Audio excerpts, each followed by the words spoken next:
पिछले 4 महीनों में 10 लाख बांग्लादेशी बेरोजगार हो चुके हैं क्योंकि टेक्सटाइल इंडस्ट्री सारी तबाह बर्बाद हो चुकी है। मंडियां सारी वीरान पड़ी है। इंडिया ने ऑटो पार्ट्स के एक्सपोर्ट पर बैन लगा दिया है। जिस तरह से बांग्लादेश के अंदर हालात जो है काबू से बाहर हुए और जिस तरह से दंगे वहां पर रिकॉर्ड किए उससे तो पूरी दुनिया वाकिफ है, लेकिन अब बात की जा रही है 1.5 करोड़ हिंदू जो कि इस वक्त बांग्लादेश के अंदर निहायत मुश्किल का शिकार है। अब अटैक जो है हिंदुओं पे किए जा रहे हैं, हिंदू मंदिरों पे किए जा रहे हैं। के बाद बांग्लादेश ने इंडिया को ये कहा है कि वो शेख हसीना वाजिद का ट्रायल करना चाहते हैं और वो उसको वापस बेचें।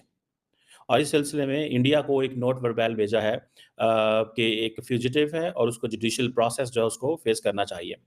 इंडिया को ब्राह्मणवादी, ऑल ओवर इंडिया को ब्राह्मणवादी कह दिया और ये कहा कि देखो हम तो मतलब इन ब्राह्मणवादियों के खिलाफ लड़ रहे हैं। जैसे तुम्हारे इमाम, मुफ्ती, मौलवी, काजी होते हैं, ये जो घटियापन दिखाते हैं मुस्लिम कम्युनिटी के साथ, वैसा तो एक भी ब्राह्मण नहीं दिखाता हिंदुओं में। लेकिन देखिए, मेरा नहीं ख्याल कि 10 लाख बांग्लादेशी बेरोजगार हुए। मेरा ख्याल पूरा बांग्लादेशी बेरोजगार हो चुका है इस वक्त, क्योंकि जब इंडस्ट्री बंद हुई है तो 10 लाख नहीं, मे भी बहुत ज़्यादा लोग हैं जो बेरोजगार हो चुके हैं। आप एक पंडित को बच्चे के सामने, मतलब बाप के सामने आप बच्चे को बांध कर उसको आप कत्ल कर रहे हैं, वो खुदा। इस्लाम जो है ना वो इसकी इजाज़त नहीं देता कि आप किसी मजहब को आप बुरा कहो या लेकिन ये करने वाले तो खुद को मुसलमान ही बता रहे हैं ना। ये जो कर रहे हैं ना ये बहुत गलत कर रहे हैं, लेकिन ये इसको जब उन्होंने कहा वो जो प्रेशर डाला तो वो चीज़ उल्टी हो गई। और जो हसीना वाजिद के केस में अरेस्ट वारंट जो है वो बांग्लादेश की जो इंटरनेशनल क्रिमिनल ट्रिब्यूनल है उसने जारी किए हुए हैं। बाकी के साथ उसने बंगाल, आसाम और त्रिपुरा के अंदर दलितों का नाम दिया, जबकि वो ये नहीं बोल रहा कि बांग्लादेश के अंदर जो हिंदुओं को मारा काटा जा रहा है उसके बारे में तो क्या कहेगा। तो हेलो दोस्तों, आप सभी का स्वागत है आपके अपने YouTube चैनल ऐसे भारत मीडिया में। दोस्तों, भारत बांग्लादेश के बीच व्यापार ठप होने के कारण 10 लाख से ज़्यादा बांग्लादेशियों की नौकरी चली गई। भारत से सजा मिलते ही 10 लाख जिहादियों की नौकरी यूं ही चली गई। भारत बांग्लादेश के बीच व्यापार ठप होने के कारण इनमें से बहुत लोगों की जान भी चली गई। पाकिस्तान से नज़दीकी बढ़ाकर बर्बादी की ओर जा रहा है बांग्लादेश। दोस्तों, बांग्लादेश का मोहम्मद यूनिस सरकार पाकिस्तान के साथ अपनी नज़दीकी बढ़ा रहा है। बांग्लादेश अब भारत से दूरी बनाकर पाकिस्तान के साथ हाथ मिला लिया है। हाँ दोस्तों, ये सही बात है, आतंकवाद को आतंकवाद ही सपोर्ट करता है। और दोस्तों, इसके साथ 1971 के बाद अब पाकिस्तान की सेना पहली बार बांग्लादेश में एंट्री करने जा रहा है। दोस्तों, बांग्लादेश ये भूल गया है खाने पीने समेत कई चीज़ों पर काफ़ी हद तक भारत पर निर्भर रहता है। बांग्लादेश अपने ही व्यापारियों पर भारत की जगह पाकिस्तान से कारोबार करने और वहां से सामान खरीदने का दबाव बना रहा है। ऐसा न करने पर बांग्लादेशी व्यापारियों को धमकाया जा रहा है।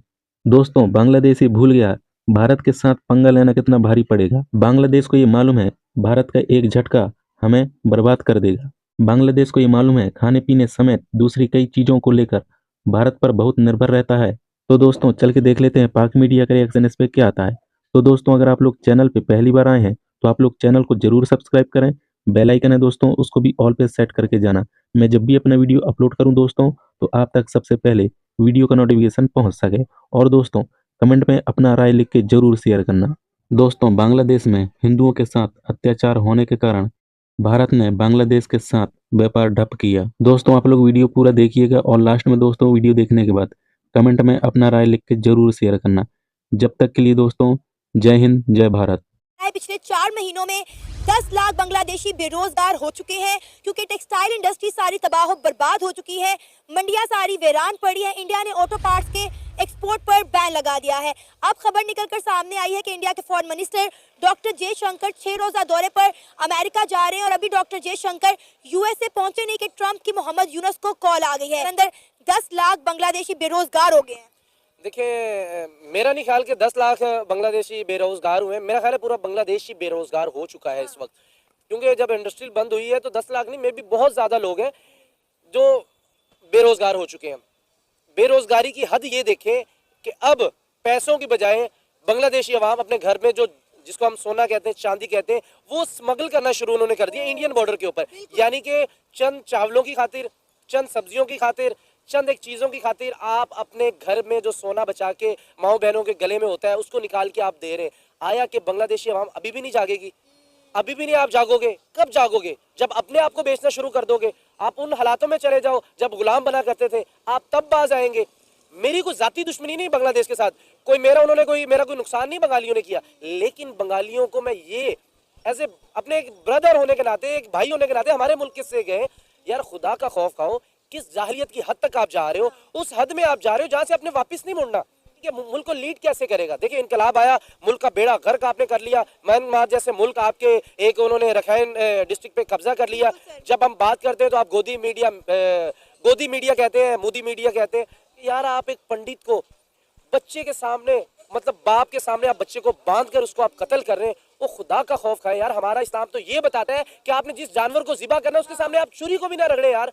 जिस तरह से बांग्लादेश के अंदर हालात जो है काबू से बाहर हुए और जिस तरह से दंगे वहाँ पर रिकॉर्ड किए, उससे तो पूरी दुनिया वाकिफ़ है। लेकिन अब बात की जा रही है 1.5 करोड़ हिंदू जो कि इस वक्त बांग्लादेश के अंदर निहायत मुश्किल का शिकार है। अब अटैक जो है हिंदुओं पे किए जा रहे हैं, हिंदू मंदिरों पे किए जा रहे हैं, हिंदू स्टूडेंट्स के ऊपर किए जा रहे हैं, सनातनियों के ऊपर अटैक्स किए जा रहे हैं। 1971 की अगर बात करें तो जब बांग्लादेश को ज़रूरत थी तो इंडियन आर्मी, इंडियन एयरफोर्स वहाँ पर पहुँची और उनके कहने के मुताबिक उन्होंने बांग्लादेश को बहुत सपोर्ट किया। तो क्या आज जब 1.5 करोड़ हिंदुओं की सेफ्टी की बात आ रही है तो क्या इंडियन एयरफोर्स वहां पर रेस्क्यू ऑपरेशन करेगी? क्या इंडिया जो है अपने बॉर्डर बांग्लादेशी हिंदुओं के लिए ओपन करेगा? क्या इंडिया जो है बांग्लादेश के अंदर अमन कायम करने में अपना किरदार अदा करेगा? इंडिया के फेवर में हालात, क्योंकि अभी वहाँ कोई ना गवर्नमेंट बनी है, स्टूडेंट निकले जज्बे में है, उसके जज्बे का गलत यूज़ भी हो सकता है। दूसरी बात यह कि जो माइनॉरिटी की बात होती है ना, जो हिंदुओं को वहाँ टारगेट किया जाता है, सिर्फ हिंदू की बात नहीं है, क्रिश्चियन हो, जितने भी माइनॉरिटीज़ हो, हमारे इस्लाम जो है ना वो इसकी इजाज़त नहीं देता कि आप किसी मज़हब को आप बुरा कहो। या लेकिन ये करने वाले तो खुद को मुसलमान ही बता रहे हैं ना। ये जो कर रहे हैं ना, ये बहुत गलत कर रहे हैं। लेकिन ये इसको करने वाले जो इनके जज्बे को यूज़ कर रहे हैं, कोई अब अवाम तो जज्बे में है, इसके जज्बे को एक और रंग दे रहे हैं, इसको और जज्बे में ला रहे हैं। वो जो यूथ है ना वो तो निकली है जज्बे में है, हुकूमत गिरा दी। अब जो आर्मी वहाँ पे हुकूमत बनाना चाहती है उसको भी वो नहीं मान रहे। तो इस वजह से माइनॉरिटीज़ को जितने भी ममालिक में है, वो बांग्लादेश हो, अभी वो माइनॉरिटी को किसी किस्म का नुकसान नहीं पहुँचना चाहिए, उनका पूरा हक होना चाहिए। जो बांग्लादेश में 1.5 करोड़ हिंदू टारगेट हो रहे हैं उस पर क्या करिए? और बांग्लादेश में जब भी ऐसे धरने होते हैं हिंदुओं को वो बहुत ज़्यादा टारगेट करते हैं, मंदिरों को टारगेट करते हैं, चर्चेस को टारगेट करते हैं। जी ये बिल्कुल गलत कर रहे हैं। ये कुछ मखसूस लोग कर रहे हैं, मखसूस जमातें हैं जिनके जज्बे को जो है ना फंडिंग भी होती है। फंडिंग होती है, हाँ बिल्कुल, इनको बाकायदा फंडिंग होती है। इसके के हालात को खराब करो, हिंदुओं को टारगेट करो, क्रिश्चियंस को टारगेट करो, उनके मंदिरों को या चर्च वगैरह को टारगेट करो। तो ये चीज़ें नहीं होनी चाहिए। बड़ी डेवलपमेंट के बाद बांग्लादेश ने इंडिया को ये कहा है कि वो शेख हसीना वाजिद का ट्रायल करना चाहते हैं और वो उसको वापस बेचें। और इस सिलसिले में इंडिया को एक नोट वर्बल भेजा है कि एक फ्यूजिटिव है और उसको जुडिशियल प्रोसेस जो है उसको फेस करना चाहिए। बांग्लादेश ने ये जो हसीना वाजिद के ट्रायल की बात की है, मुझे नहीं लगता कि इंडिया बेचेगा।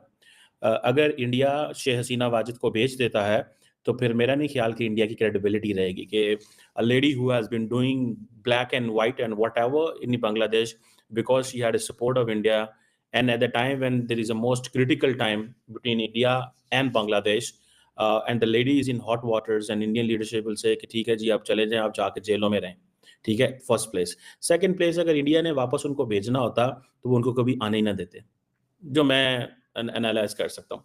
थर्ड चीज़ इसमें ये है कि बांग्लादेश जो है वो उसने थोड़ा सा वो कहते हैं ना कि उन्होंने थोड़ा टेम्परेचर बढ़ा दिया इंडिया बांग्लादेश ताल्लुकात के अंदर, मतलब थोड़ा सा फ्लेम को ऊपर कर दिया है to put India in a defensive. ये जो मैं व्हाट आई कैन अंडरस्टैंड और what I can smell from all that. अब सबसे पहले बांग्लादेश की जो फौज है उसने हसीना को वहां से निकालने में मदद की थी। तो अगर बांग्लादेश की फौज हसीना वाजिद को ना निकलने देती तो सवाल ही पैदा नहीं होता कि वो वहां से निकलते। सो ये उनकी वजह से ही, फौज की वजह से निकले थे। अब क्योंकि यूनुस साहब ने रिसेंटली भी कहा, उन्होंने कहा जी हसीना जो है वो क्रिटिसाइज करती है हमारी गवर्नमेंट को।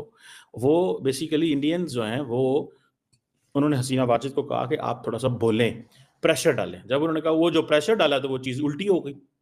और हसीना वाजिद के केस में अरेस्ट वारंट जो है वो बांग्लादेश की जो इंटरनेशनल क्रिमिनल ट्रिब्यूनल है उसने जारी किया हुआ है for the crimes against humanity. और आप देखें कि ये जो इंटरनेशनल क्रिमिनल ट्रिब्यूनल बना है जो एक्स्ट्राडिशन ट्रीटी का, उसमें से उन्होंने जो इंडिया और बांग्लादेश ने जो क्राइम्स अगेंस्ट ह्यूमैनिटी ड्यूरिंग 1971 जो है उसके हवाले से, जिसको वो लिबरेशन वार कहते हैं, उसके हवाले से एक रैशनल उस वक्त दिया गया था। इंडिया को ब्राह्मणवादी, ऑल ओवर इंडिया को ब्राह्मणवादी कह दिया और ये कहा कि देखो हम तो मतलब इन ब्राह्मणवादियों के खिलाफ लड़ रहे हैं। तो असलियत में ये जो ब्राह्मणवादी शब्द है ये बिल्कुल ऐसा ही है जैसे तुम्हारे इमामवादी हो गए, जैसे तुम्हारे इमाम, मुफ्ती, मौलवी, काजी होते हैं। ये जो घटियापन दिखाते हैं मुस्लिम कम्युनिटी के साथ, वैसा तो एक भी ब्राह्मण नहीं दिखाता हिंदुओं में, लेकिन फिर भी ब्राह्मणों को बदनाम इसलिए किया जाता है क्योंकि असलियत में पहली बात तो हिंदुइज्म के अंदर जो एक थिंक टैंक है वो ब्राह्मण है, थिंक टैंक। बाकी कोई क्षत्रिय है वो हथियार उठाएगा, बिजनेसमैन है वो व्यापार, वैश्य है वो व्यापार करेगा, और जो शूद्र है वो अपने अलग अलग काम करेगा, चाहे वो लकड़ी का काम हो गया, कोई भी काम हो गया।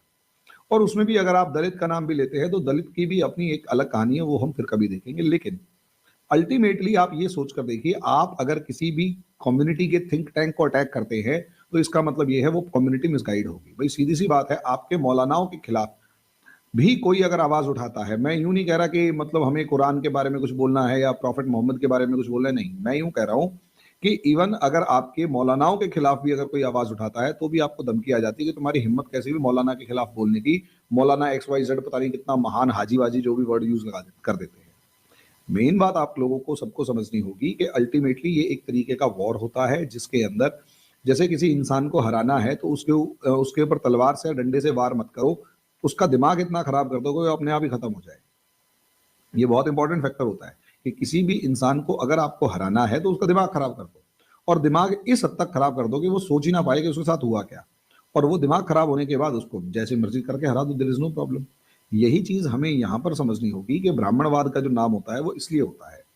अब तीसरी बात, बड़ा चालाकी के साथ उसने बंगाल, आसाम और त्रिपुरा के अंदर दलितों का नाम दिया, जबकि वो ये नहीं बोल रहा कि बांग्लादेश के अंदर जो हिंदुओं को मारा काटा जा रहा है उसके बारे में तो क्या कहेगा। तो जो दलितों का नाम लिया वहां पर ये बड़ी चालाकी के साथ कोशिश कर रहा है हिंदू समाज जो है, हिंदू सोसाइटी जो है, उसे डिवाइड करने का अपर कास्ट और लोअर कास्ट में। जबकि मुसलमानों के अंदर 87 फिरके होते हैं। अभी आप ही पाकिस्तान की तरफ से ये खबर आई है कि एक शिया की गर्दन सुन्नियों ने काट दी और कटी हुई गर्दन के ऊपर लात मार के फुटबॉल से खेल रही है।